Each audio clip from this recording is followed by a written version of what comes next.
Shavua Tov, Parashat Vayikra, and Parashat Tzav deal with the sacrifices brought in the tabernacle. What experience is supposed to be the experience of one who brings a sacrifice?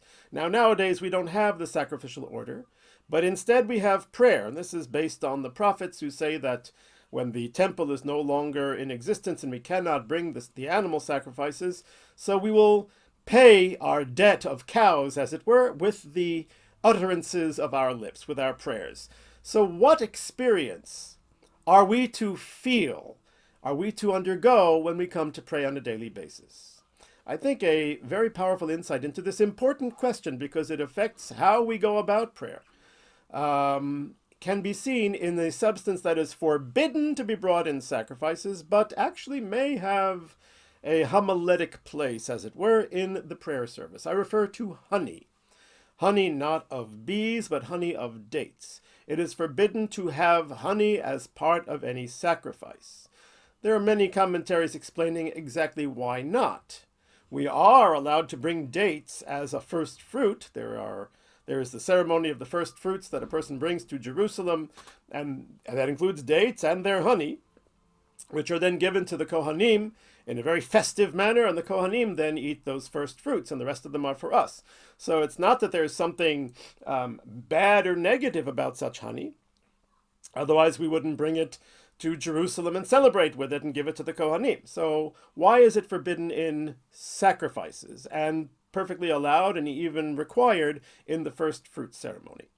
There are a number of explanations. Some of them are practical. I'm going to skip that. I'm going to go to the homiletical ones. And one of them is a beautiful one which comes from the Khatam Sofer, who says, actually there are three substances that relate to sacrifices, two of which are forbidden and one which is required. What are the forbidden substances? One is leaven. The sacrifices may not be chametz. The second is honey, as we have mentioned, date honey, because bee honey for sure is not allowed because it comes from an impure source. And the third substance that is required is salt. And so the Khatam Sofer says this is implicit in a Mishnah, which says that there are three character traits that can cause a person to be taken out of the world, as it were. They are jealousy, kin'ah, they are lust, ta'ava, and they are kavod, the pursuing of honor and ego. Two of those character traits have no positive applications, and one of them actually can have a positive application. The ones that have no positive applications, these are lust, and that is symbolized by honey, because honey is sweet. We are tempted by the sweet appeal of the pleasures of lust. And the second attribute that has no place in the service of God is ego, or the pursuit of glory. That's chametz, because the chametz, bread which becomes leavened, gets all puffed up, gets very full of itself, and that has no place in the service of God either. But jealousy may. And therefore salt, which symbolizes jealousy. Why does salt symbolize jealousy? There's a midrash that the lower waters of creation were jealous of the higher waters. The lower waters contained within them salt, and so God said to the lower waters, you wish to be more exalted? I will put salt on the altar. You will become a part of the sacrificial order of the children of Israel. So therefore that was a comfort to them. And the Khatam Sofer will simply say that there is a jealousy which is a positive jealousy. Kin'at sofrim tarbe chokhmah. Somebody who is jealous of scholars, of scribes, will make the person wiser. If I'm jealous of someone else because they have fine character traits and they are knowledgeable in Torah, then that jealousy will translate into me refining my character traits and trying to become more knowledgeable in Torah. That's a good thing. So therefore, salt has a place in the sacrificial order, but ego and lust, honey and chametz and leaven do not. I'd like to turn to the Rambam. The Rambam gives a very strange reason when we think about it. And he says, because the pagans, when they worshipped idols, would include honey in their sacrifices, therefore we don't. Wow. Since when do we let what they do define how we serve God? If it's almost implying that honey would be a good thing to bring in a sacrifice, but because the idolaters do it, we shouldn't do it either. Well, where does one draw the line? Why don't we simply say that, well, the idolaters bring sacrifices, and in many cases their sacrifices are very similar to ours. Maybe we shouldn't even bring sacrifices to begin with. Obviously, no one would say that. So why is the Rambam specifying honey? I have a thought on that, but let's take a look at the bringing of the first fruits, which we mentioned earlier, and in general at our mode of worship of God. When they brought the first fruits, including the honey, the dates, it was done with great joy, pomp, and ceremony. The Kohanim would come out, there would be a parade, there'd be music, there'd be celebration. The Jewish approach to prayer involves a lot of simcha. We read in the Parshat today about the Todah, the Thanksgiving offering, and the Psalm, Mizmor LeTodah, song of the Thanksgiving offering, says, Ivdu et Hashem b'simcha, bo'u lefanav birnana, serve God with joy, come before him with song.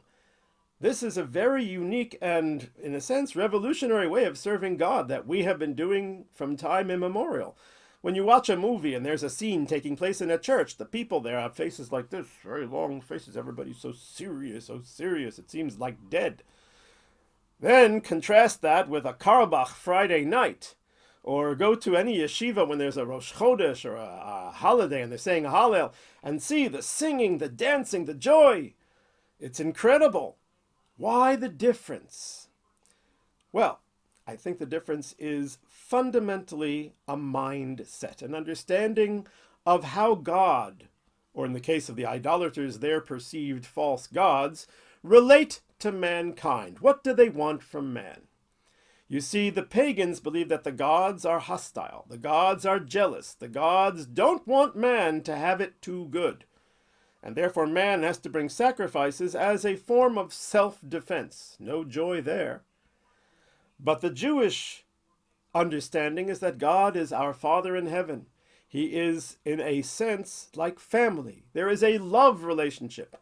And therefore, anytime we come close to him, just like a child runs to their parent with great joy and embraces them, so too, whenever we come close to God in the synagogue, in the prayer service, or when we bring the sacrifices, there must be simcha, there must be joy, there must be happiness. So this mindset, which is diametrically opposed to the pagan mindset of a hostile God or gods that need to be bribed so we can protect ourselves, it's what determines whether honey should be sacrificed and destroyed, or should not be sacrificed, but rather enjoyed and consumed. And that perhaps is what the Rambam means, that because the non-Jews sacrifice honey, in other words, they're saying that we as humans cannot have it too good. We can't have all of these sweet and dear things because the gods will get jealous and they will punish us and they'll hurt us. So therefore we have to sacrifice the honey, the sweetness of life. And indeed, they sacrificed some of the sweetest things, as we know historically, things that it's hard to mention. But we have the exact opposite. God wants us to enjoy the sweetness. And the only time we can't enjoy the sweetness is the first fruits, which we don't destroy ever. We give them to the Kohanim, to those who bring us closer to God and give us even more joy, because that is the ultimate understanding that we have. So it is the mindset of the pagan that forces them to sacrifice and destroy the honey, and our mindset, says the Rambam, is the opposite. It's one that says we cannot destroy honey. The honey is for us. The sweet and beautiful things in life are for us, to use them, to enjoy them to a holy end. And that is a very powerful, powerful understanding, and that's why we may not sacrifice honey in our sacrificial order. Now, today, we don't have the animal sacrifices, we have prayer. But the experience must be the same, one of joy, one of coming close to God. But unfortunately, sometimes we make a mistake on that. And, well, while we don't pray to God in order to defend ourselves against some kind of anger or danger from him, instead we may sometimes pray to God just, as we say in Hebrew, to be yotze, to fulfill the requirement and get it done with. Sometimes I find myself at a minyan where they daven so fast that there's no experience there at all. The Gemara tells us in Brachot that the original Hasidim, the Hasidim Arishonim, would come to the synagogue an hour before the prayer service. And then they would pray for a full hour. And then afterwards, they would sit for another full hour. Were they stupid? No. Did they not have things to do? Of course they had things to do. It's just that they understood that the prayer service was honey. The prayers are honey. They are beautiful. They bring us close to God. They must be done with great joy and not with great speed. My teacher of David Lifshitz, Tzadik Livracha, who was a very pious man, two things would get him upset. One was if he found a student outside in the wintertime without a coat. He took safety and health very seriously.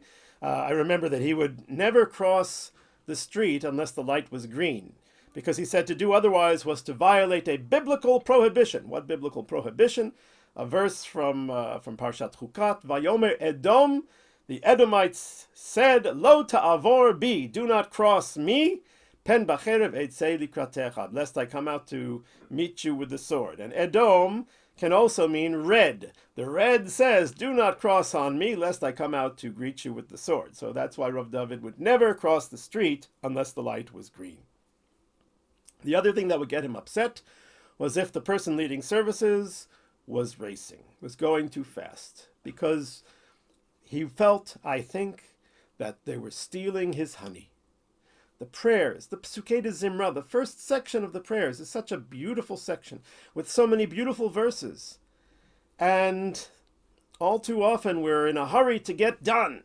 When his service is over, I gotta go places, I gotta this, I gotta that. And what happens is that we miss that honey. Honey is a food that you cannot eat fast. You have to have it slowly, by its very substance and texture. And it forces you to enjoy its sweetness. When you go to a yeshiva, you see prayer with song, with joy, you sense that people are becoming closer to God. And that is the experience that we are supposed to have. May our prayers always be with a sense of honey, a sense of joy, a sense of sweetness, and thus may our lives always be filled with honey, with sweetness, and with good things. Shavua Tov.